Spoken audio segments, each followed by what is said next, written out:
The lawyer slid the thick envelope across the polished oak table. "Mr. Rowan Hale," he said carefully, "your late grandfather left you 43% of Hale Group. If you sign here, the transfer begins immediately." A hand struck the table before I could touch the document. "No." My eldest uncle's voice echoed through the conference room like a judge delivering a sentence. "After everything this family spent on you, you still want more?" The room fell silent. Every pair of eyes turned toward me, not with sympathy, but with expectation. They expected the same thing they had expected for 15 years. That I would lower my head, that I would apologize, that I would save them. I looked at the inheritance papers, then slowly pushed them back toward the lawyer. "I refuse." The lawyer blinked. "Excuse me, I won't accept a single share." For the first time in years, nobody had prepared for my answer. My aunt laughed sharply. "Oh, so now you're pretending to have dignity?" My younger cousin leaned back in his chair with a smirk. "He knows he can't manage a company." My uncle folded his arms. "Good. At least you've finally learned your place." No one asked why. Not one person wondered why the only grandson, personally chosen by the founder, would reject nearly half of one of the country's largest companies. They were too relieved. The lawyer hesitated. "Mr. Hale, this decision is irreversible." "I understand." My signature crossed the refusal form in one calm motion. The scratching sound of the pen seemed louder than the rain outside. Done. The inheritance disappeared. For a heartbeat, the conference room felt lighter. Then something strange happened. No triumph appeared on their faces. Only confusion. Because I wasn't angry. I wasn't arguing. I wasn't asking for anything. I simply stood. "I'll collect my personal belongings." My uncle frowned. "That's it." "Yes. You fought for nothing." "I didn't fight. I opened the conference room door. I just stopped." The door closed behind me. No dramatic exit. No shouting. No tears. Only silence. The office assigned to me overlooked the river. For 7 years, I had worked here without the title everyone assumed I wanted. Operations director, crisis manager, problem solver. Whenever a factory caught fire, whenever investors panicked, whenever regulators investigated, someone called me. Never because they respected me, because they needed me. My desk was covered with handwritten notes, emergency plans, supplier lists, and unfinished reports. The company looked impressive from the outside. Inside, it was stitched together by exhausted people and impossible compromises. Most of those stitches had my fingerprints. A quiet knock came at the door. "Director Hale?" "Lena, my assistant." She looked barely 25, always carrying too many folders. "They've already announced that Mr. Victor Hale will become acting chairman." So quickly. She nodded. The board applauded. I smiled faintly. They would. She didn't smile back. "They're celebrating downstairs." I looked through the window. Rain blurred the city skyline. "They won't celebrate long." Her eyes widened. "You knew." "I know this company." I picked up a small cardboard box. One framed photograph. A coffee mug. Several notebooks. Nothing expensive. Nothing sentimental except one faded picture. Grandfather stood beside me in front of an unfinished factory. His hand rested on my shoulder. "You don't build companies with money," he had once told me. "You build them with people who still answer the phone at 2 in the morning." No one else remembered that conversation. I did. Lena stared at the photograph. "He trusted you." "Yes." "Then why refuse?" I carefully wrapped the frame. "Because trust cannot be inherited." Before she could ask another question, voices echoed from outside. Victor entered without knocking. Expensive suit. Perfect smile. Everything polished. Everything empty. "There you are." He glanced at my box. "So it's true." "It is." He leaned against the doorway. "You surprised me." "I know. I thought we'd spend weeks negotiating." "I have nothing to negotiate." He laughed. "You finally accepted reality." I looked at him quietly. "No. I simply stopped carrying yours." His smile faltered. "What does that mean?" "It means congratulations." I picked up my box. "The company is yours now." I walked past him. He called after me. "Don't expect to come crawling back." I didn't answer, because I wasn't leaving with resentment. I was leaving with knowledge. There's a difference. Behind me, I heard him mutter, "Arrogant fool." The elevator doors closed before anyone could say another word. The rain had become heavier. Outside the headquarters, reporters crowded near the entrance. Someone recognized me. Mr. Hale, did you lose the inheritance dispute? Did the board remove you? Were you forced out? Microphones surrounded me. Flashes exploded. For years, I had answered every question carefully. Today, I simply smiled. I wish Hale Group success. Nothing more. No accusations. No explanations. I stepped into a taxi. As the building disappeared behind sheets of rain, my phone vibrated. Unknown number. I almost ignored it. Instead, I answered. A calm, elderly voice spoke. You kept your promise. I closed my eyes. I did. Then the second envelope belongs to you.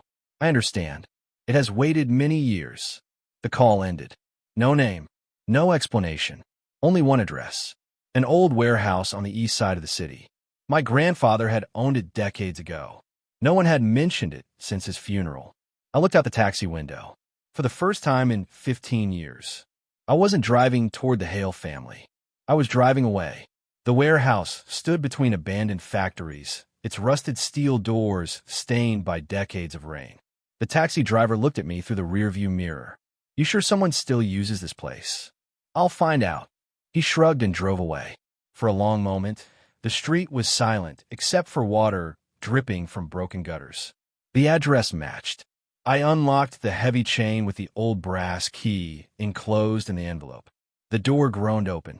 Dust floated through pale afternoon light. At first glance, the building looked empty. Then I noticed fresh footprints. Someone had been here recently. Mr. Rowan Hale. The voice came from the shadows. An elderly man stepped forward wearing plain gray clothes. His posture was straight despite his age. I wasn't certain you'd come. I almost didn't. He smiled. Your grandfather said you would only arrive after refusing the inheritance. You knew about that. I knew he expected it. He introduced himself simply. Elias. Nothing more. No surname. No explanation. Yet something about the way he carried himself reminded me of senior executives who had spent decades making impossible decisions. He handed me another envelope. Inside was a single photograph. Not a family. Not a factory. A small logistics company. Its name had faded. North River Supply. I frowned. I've never heard of it. You have. I haven't. You solved its bankruptcy 8 years ago. The memory returned slowly. A tiny supplier everyone wanted to abandon. I had insisted on saving it because, without them, dozens of hidden production lines would collapse. Everyone mocked the decision. Victor had called it sentimental. Elias nodded. Your grandfather watched that meeting. He never said anything. He rarely praised people with words. My fingers tightened around the photograph. What is this? The beginning. He unlocked an old metal cabinet. Inside lay stacks of folders. Ownership records. Investment agreements. Share certificates. My breathing slowed. These companies were never listed under the Hale family. I opened another file. Transportation. Warehousing. Raw materials. Software. Insurance. Individually. Ordinary. Together.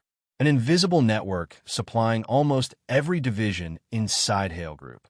My pulse quickened. They're connected. They always were. Elias looked directly at me. Your grandfather built 2 empires. One for the family, and one to protect the first from the family. Silence swallowed the warehouse. I struggled to process the words. He knew. He knew greed grows faster than gratitude. I closed another folder. Every document ended with the same instruction. Transfer ownership only if Rowan Hale refuses direct inheritance voluntarily. Not through coercion. Not through negotiation. Voluntarily. My chest tightened. He planned this years ago. He planned everything. I almost laughed. Not because it was amusing. Because it explained so much. Why grandfather never argued when the family sidelined me. Why he always told me to keep records. Why he insisted I learn factories before boardrooms. Not because he wanted me to inherit Hale Group. Because he wanted me to understand something larger. Elias spoke quietly. They believed they inherited power. They inherited responsibility they never learned to carry. And this. I looked around the warehouse. This remained outside their reach. He nodded. You may accept it. I stared at the folders for a long time. Finally, I asked, what happens if I refuse this too? Then everything is donated to independent employee trusts. My grandfather had left no path leading back to the family, only forward. I smiled for the first time that day. I'll accept. 3 days later, the news channels celebrated Victor Hale's first week as chairman. Stock prices rose slightly. Commentators praised fresh leadership. Inside a quiet cafe across town, I watched without emotion. Lena entered carrying a tablet. You disappeared. I needed silence. She sat opposite me. I resigned. I looked up. You didn't have to. I know. She placed several printed reports on the table. The purchasing department ignored your supplier recommendations. Already, they signed cheaper contracts. I scanned the documents. Several unfamiliar company names. Aggressive prices. Impossible delivery promises. They're chasing short-term profits, I murmured. She nodded. And she hesitated. They're replacing experienced managers with relatives. I closed the folder. Exactly as expected. Lena searched my face. Aren't you going to stop them? No, but you know what will happen. I do. She lowered her voice. Thousands of employees depend on that company. Her words landed heavily. She was right. This wasn't only about family anymore. Real lives stood behind those numbers. I looked through the cafe window. Workers hurried through evening traffic carrying lunchboxes and worn backpacks. People who would never know my name. People who deserved stability. I won't rescue people who refuse help, I said quietly. But I won't ignore innocent ones either. She frowned. What does that mean? It means there are other ways to protect workers. Not the company. The people. My phone vibrated again. This time, it was a market alert. Hale Group had just announced an ambitious expansion funded almost entirely by borrowed money. I stared at the headline. Too fast. Too risky. Without the hidden logistics network. Impossible. A slow breath escaped me. Across the television screen, Victor smiled confidently while reporters applauded. He believed he had inherited an empire. He had no idea how much of its foundation had already slipped beyond his reach. Outside, thunder rolled across the city. For the first time since leaving the boardroom, I felt something that wasn't grief. It was certainty, not that they would fail, but that they would keep making choices no one else could survive. And this time, I would not stand beneath the collapsing walls with them. The first crack appeared 12 days later. It did not make headlines. It did not send investors into panic. It arrived as a quiet phone call no television station bothered to report. North Harbor Steel had suspended deliveries to Hale Group. I stirred my untouched coffee as the morning news praised Victor Hale's bold modernization strategy. The anchor smiled confidently. Industry analysts expect Hale Group's expansion to create thousands of new jobs. I switched the television off. Across the table, Elias folded the newspaper. They've started. They're still pretending nothing happened. They must. He spoke without satisfaction. The first lie in business is always told to yourself. My phone buzzed. Lena, they're looking for you. I expected that. Victor called me 6 times. I don't work there anymore. They don't care. I looked out the cafe window where rain had begun falling again. So don't answer. I already haven't. A long silence lingered between us. Then she whispered, they're blaming you. I almost smiled. They always have. By noon, another supplier suspended deliveries. Then another. Not because they hated Hale Group. Because invoices had stopped matching contracts. New executives, most of them Victor's relatives, had rewritten procurement procedures without understanding why the old ones existed. They cut costs, ignored inspections, delayed payments. They believed suppliers were replaceable. Some were. Others weren't. Those ordinary companies hidden behind warehouse addresses and forgotten contracts formed chain. Break 1 link. Everything slowed. Break 3. Everything stopped. That afternoon, my apartment buzzer rang. When I opened the door, Victor stood outside. His perfect suit looked unusually wrinkled. He forced a smile. So this is where you've been hiding. I'm not hiding. He stepped inside without waiting for permission. Old habit. He glanced around my modest apartment. No luxury? I've never needed it. He snorted. You always enjoyed pretending to be humble. I said nothing. That irritated him more than any argument could. Finally, he tossed several folders onto my table. We've encountered some temporary supplier issues. I didn't touch them. And you handled operations. I used to. He leaned closer. This company still carries your grandfather's name. It does. You owe him. I honored him. His jaw tightened. You know exactly what's happening. I probably do. Then help. I looked at him for several seconds. Not with anger. With recognition. For years, I had mistaken dependence for respect. Now I could finally tell the difference. You didn't ask for my opinion before replacing everyone. We're talking about the company. No. I met his eyes. We're talking about consequences. He laughed sharply. So this is revenge? No. If I wanted revenge, I gently pushed the folders back toward him. I would have accepted the inheritance. Silence swallowed the room. Victor stared as though hearing those words for the first time. You planned this. I walked away. You knew we'd struggle. I knew experience cannot be inherited. His face darkened. You think you're irreplaceable. I think every honest worker is. He grabbed the folders. You'll regret this. I don't think I will. He slammed the door hard enough to shake the walls. When the echo faded, my apartment became quiet again. I returned to my book.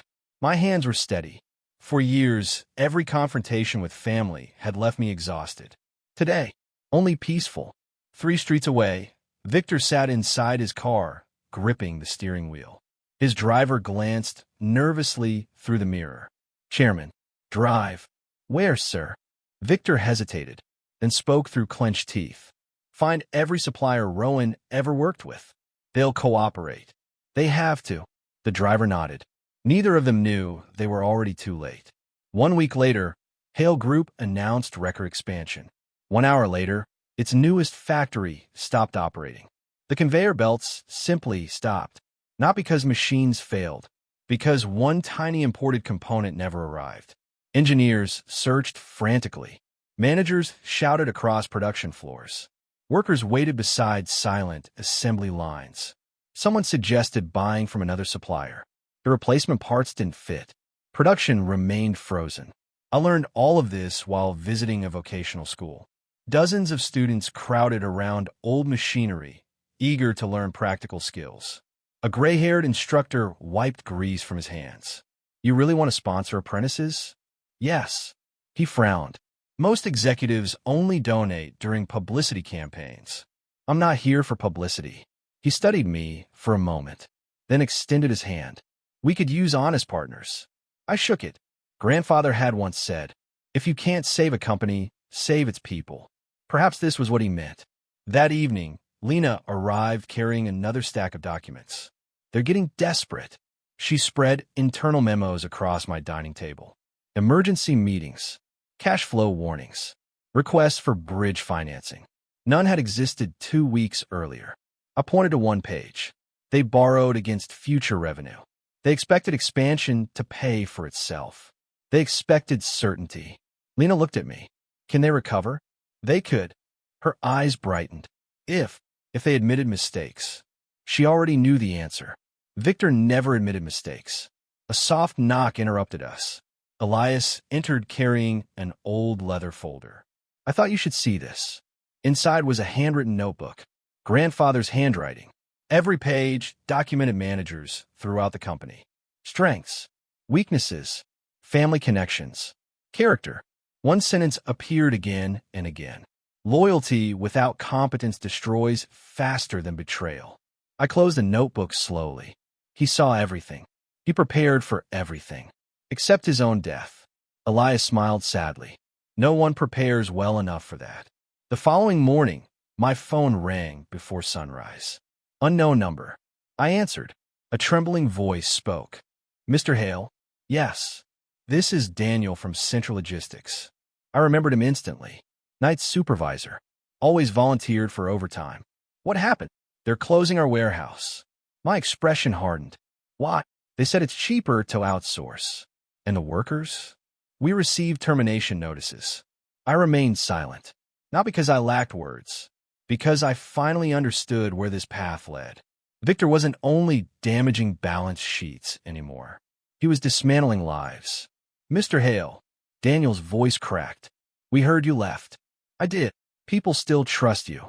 Trust. The word felt heavier now than any title. I can't promise miracles. We're not asking for miracles. A pause. We just wanted you to know none of us blamed you. After the call ended, I stood by the window for a long time. Outside, the city awakened beneath pale sunlight. Thousands of workers were already boarding buses, unlocking factories, preparing machines, doing honest work. None of them cared which Hale sat in the chairman's office. They cared whether their children would eat next month. I picked up the phone again. Elias. Yes. Begin purchasing available warehouse facilities. All of them. As many as we can responsibly operate. You've made a decision. Yes. If Hale Group abandons skilled workers. I looked toward the skyline where the company's headquarters rose above the city. We'll give those workers somewhere to go. Elias was quiet for several moments. Then he answered with quiet conviction. Your grandfather would approve. Across town, an emergency board meeting descended in a shouting. Directors demanded explanations. Banks requested updated financial statements. Suppliers shortened payment deadlines. Victor pounded the conference table. Find Rowan. No one answered. Not because they hadn't tried. Because every road they followed ended in the same realization. They had spent years believing Rowan Hale was only a silent man cleaning up their mistakes.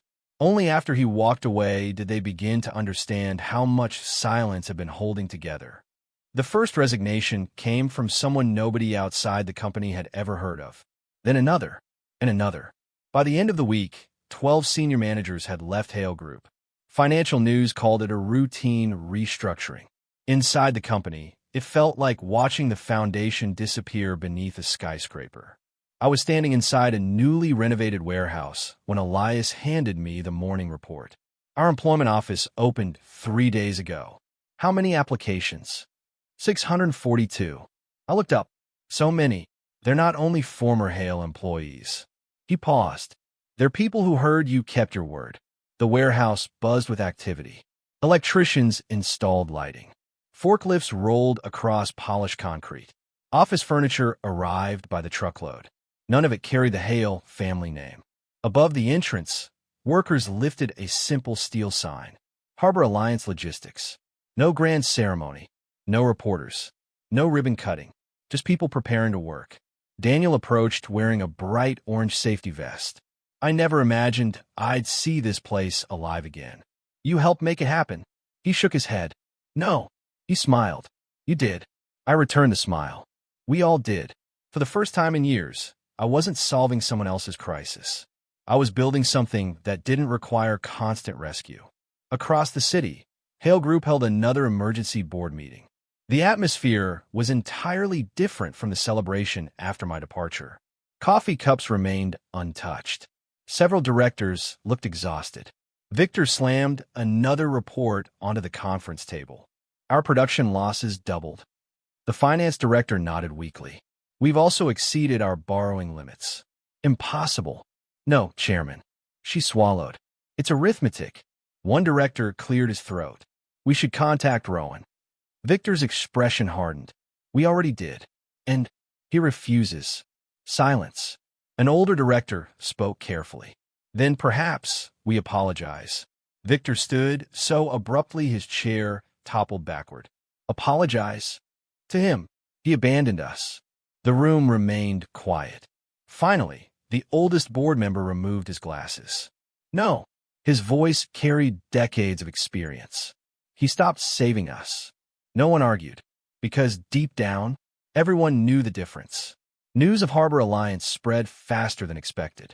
Not because of advertising, because workers talked.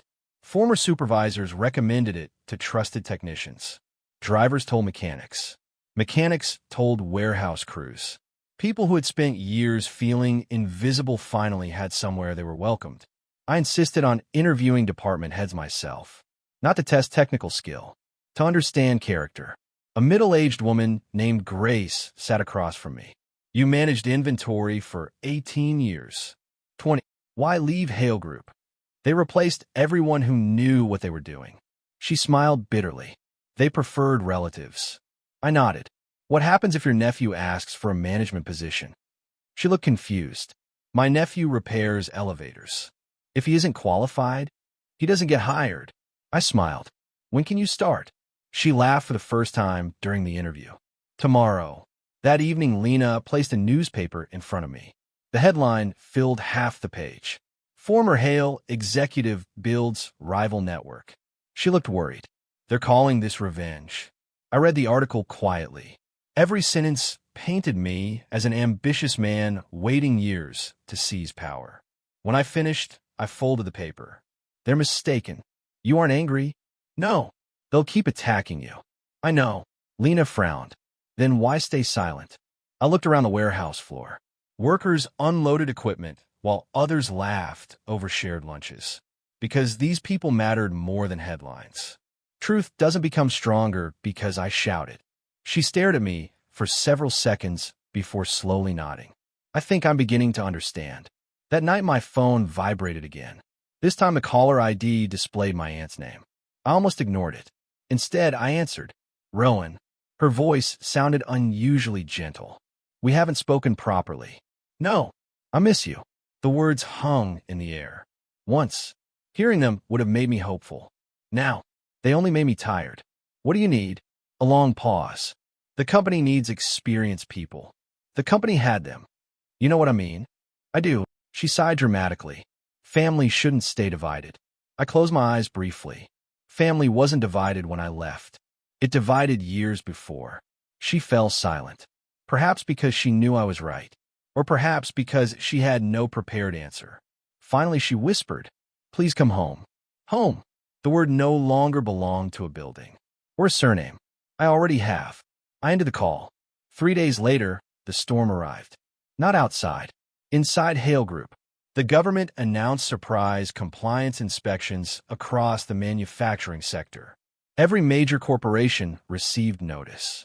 Most welcomed it. Hale Group panicked. For years, experienced operations teams had prepared meticulous records. Those teams no longer existed. Victor had dismissed many of them to reduce costs. Now junior managers scrambled through filing cabinets, searching for missing documentation. Elias entered my office carrying fresh tea. They're asking whether Harbor Alliance would like government certification this quarter. Apply. It means inspectors will visit us too. We have nothing to hide. He smiled quietly. I knew that would be your answer.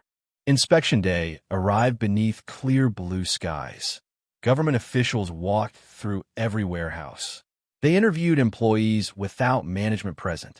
They reviewed contracts, safety procedures, payroll records, training programs. Grace answered every question calmly. Daniel proudly demonstrated new loading systems. When the lead inspector finished, he turned toward me. Mr. Hale. Yes. I've rarely seen a company grow this quickly while improving compliance. We started small. That helped. He extended his hand. I hope others learn from your example. After they left, workers applauded. Not because we had defeated anyone, because they finally felt respected. The applause had barely faded when Lena rushed into my office. They're here. Ooh, your family. I looked through the glass wall, overlooking the reception area. Victor, my eldest uncle, my aunt, 2 cousins, even the family lawyer, all standing together. None looked confident. Grace approached quietly. Should I send them away? I considered the question. No, they can come in. They entered the conference room with practiced smiles. Victor spoke first. We're proud of what you've built. I said nothing. My uncle cleared his throat. Perhaps we misunderstood each other. Still silence. The lawyer opened a leather briefcase.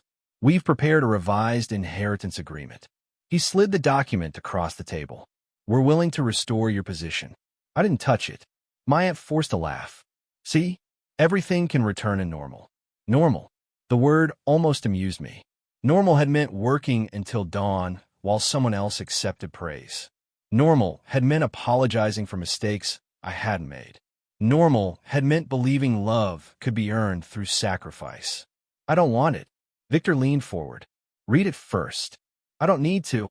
It includes controlling shares. I refused them already. This time it's different. No. My voice remained calm. This time you're desperate. Silence spread across the room. For the first time, No one denied it. My youngest cousin suddenly stood. Fine. He pointed at me angrily. You planned everything. I looked at him. No. You stole our people. They chose where to work. You destroyed this family. I left. His breathing became ragged. You're lying. Grace quietly placed a folder in front of me. I opened it. Inside were employment surveys completed by former Hale workers. One question appeared on every page. Why did you resign? The answers filled hundreds of sheets. No one listened anymore. Qualified staff were ignored. Family members overruled safety concerns. Rowan was the only reason I stayed. I closed the folder gently, without anger, without triumph. Then I slid it toward Victor. I didn't take your employees. I met his eyes. You pushed them away. No one spoke. Outside the conference room, dozens of Harbor Alliance employees continued working, unaware of the silence inside. Victor stared at the folder, but never opened it. Perhaps because he already knew what it contained. Or perhaps because some truths become unbearable the moment we choose to read them. Victor did not touch the folder. His fingers rested on the polished table, as though even lifting the cover required more strength than he possessed.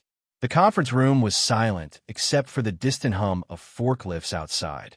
Finally, my uncle forced a dry laugh. Employees complain all the time.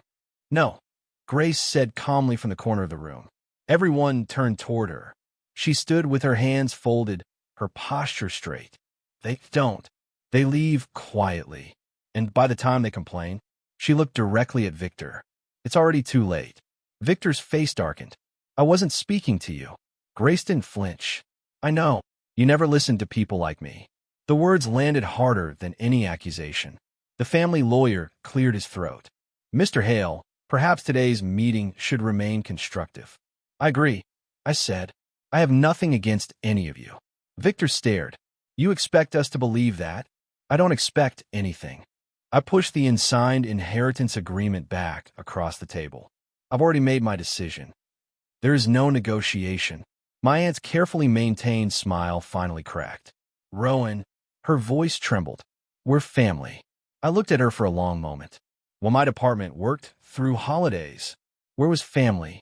When I was blamed for losses caused by others, where was family? When grandfather's funeral ended and everyone fought over offices before the flowers had even wilted, I paused. Where was family then? No one answered. Because no answer existed. Victor suddenly stood. You think you're innocent? I've never claimed that. You could have warned us. I spent years warning you. You should have tried harder. His words echoed through the room. I felt no anger, only exhaustion. I tried until trying became permission. Victor frowned. What does that mean?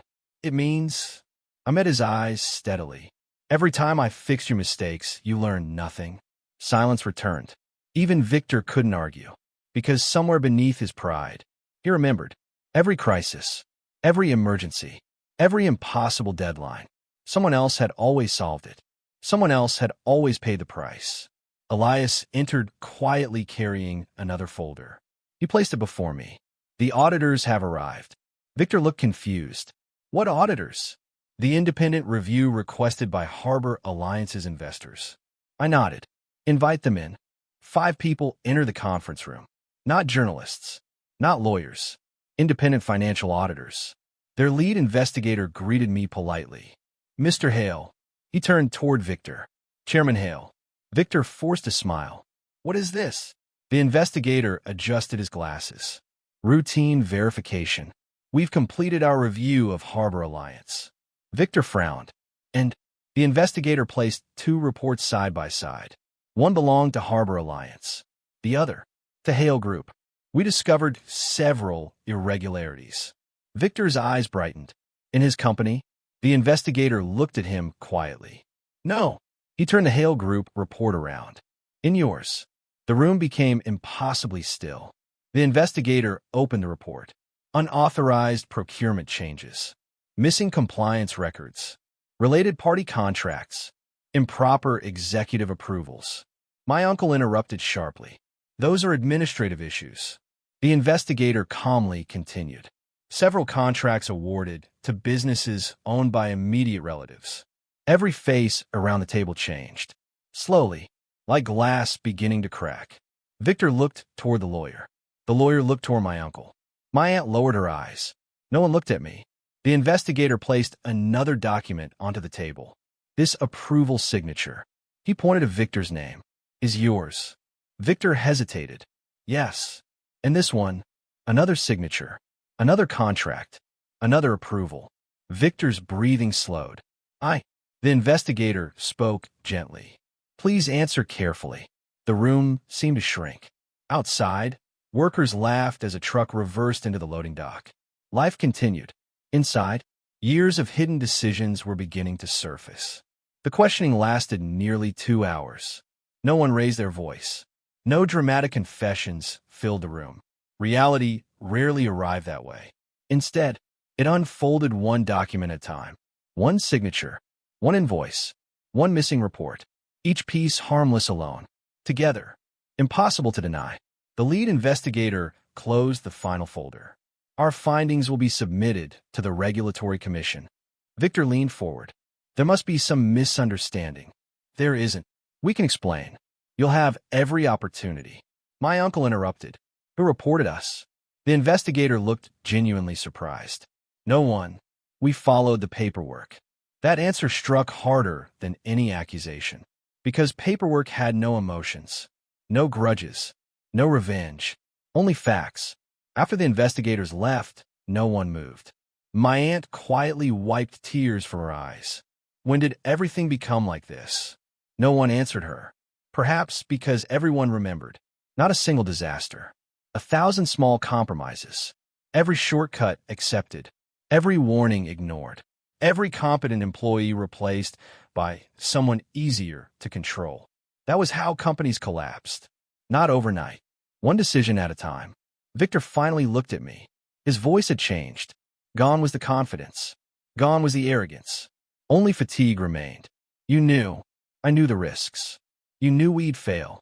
I knew no one succeeds by ignoring reality. His shoulders sank. Why didn't you stop us? The question lingered between us. Years ago, I would have rushed to answer. Today, I chose my words carefully, because adults have the right to make their own choices, and a responsibility to face them. Victor lowered his head. For the first time in my life, he had nothing to say. News broke before sunset. Television stations interrupted scheduled programming. Business websites refreshed every few minutes. Regulators open formal review of Hale Group. Board faces governance questions. Multiple executives under investigation. Reporters crowded outside the headquarters. Employees gathered in silence. Share prices fell sharply. No dramatic market crash. Just steady loss. Confidence leaving one investor at a time. My phone rang continuously. Journalists. Former colleagues. Unknown numbers. I answered none of them. Instead, I walked through Harbor Alliance's main warehouse. Workers loaded shipments. Supervisors checked inventory. Forklift alarms echoed rhythmically. Life moved forward. Daniel approached. They're saying you won. I looked around the warehouse. People were working, learning, laughing.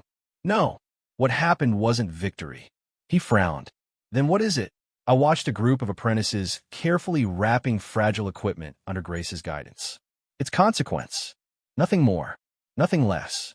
That evening, I returned to my grandfather's old warehouse, the place where everything had begun.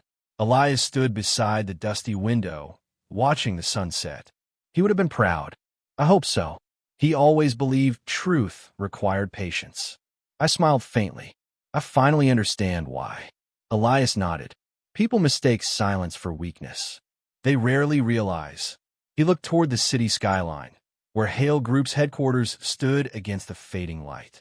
That silence sometimes gives others enough room to reveal exactly who they are. Outside, the last rays of sunlight disappeared beyond the horizon. Far away, emergency lights flashed around the Hale Group building as investigators carried boxes of documents toward waiting vehicles. No one had destroyed the family.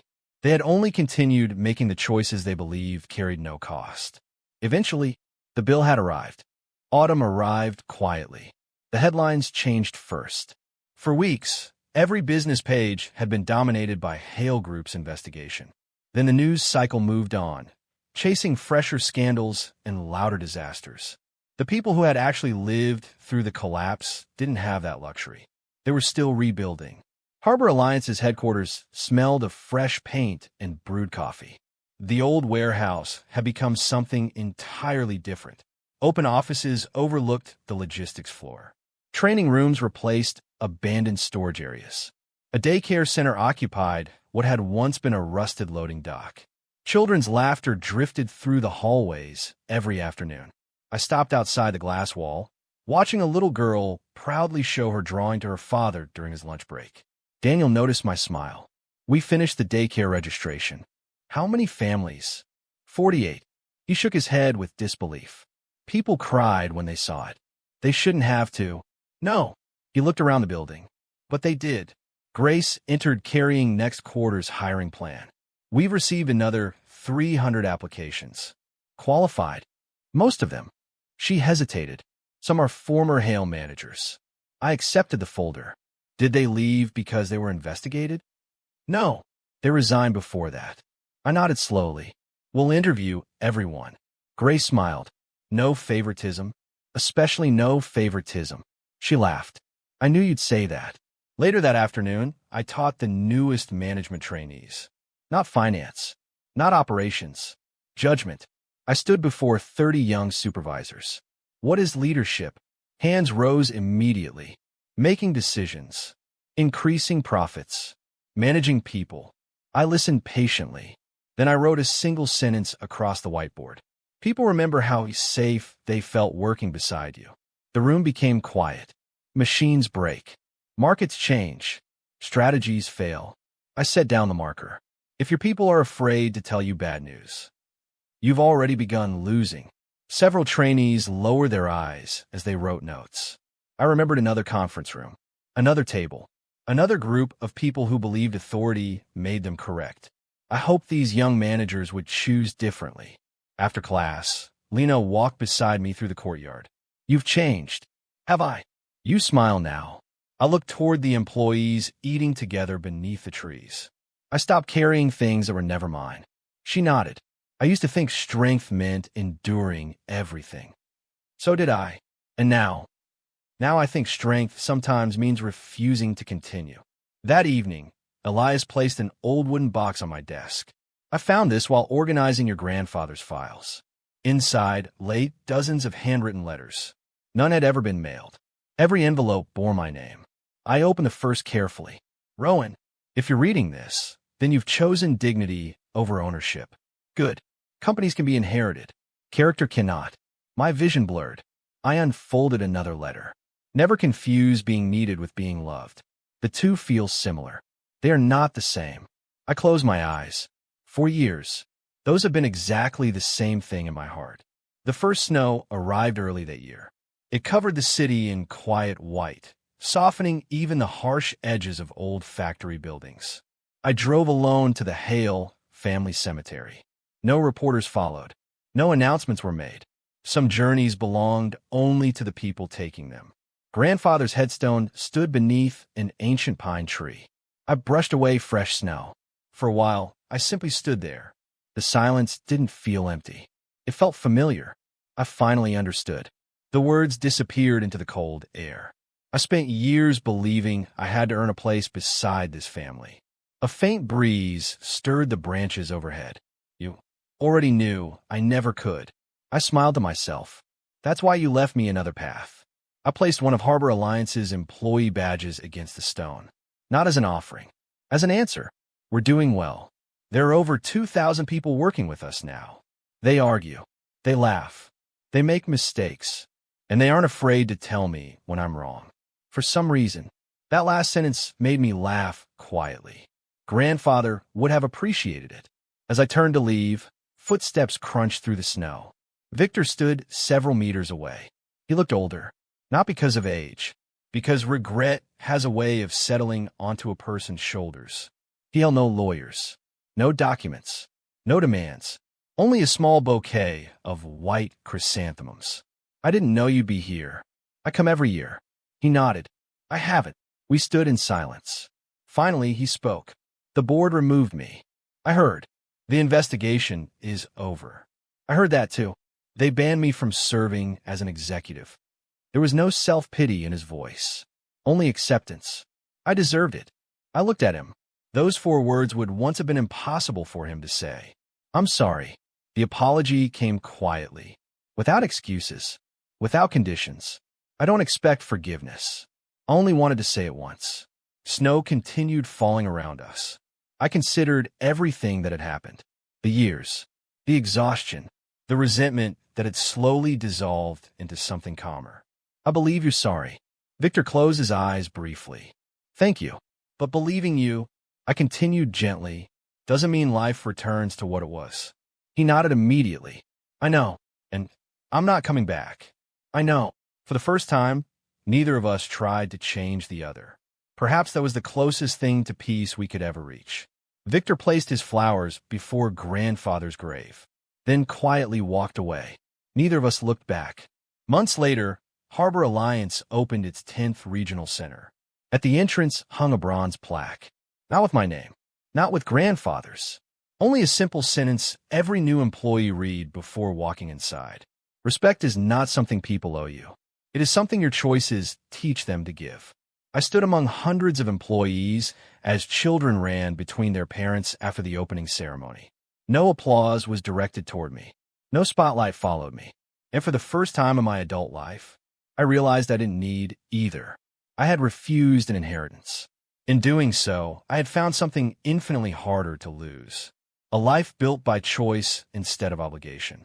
A future filled not with people chasing me, but with people walking beside me.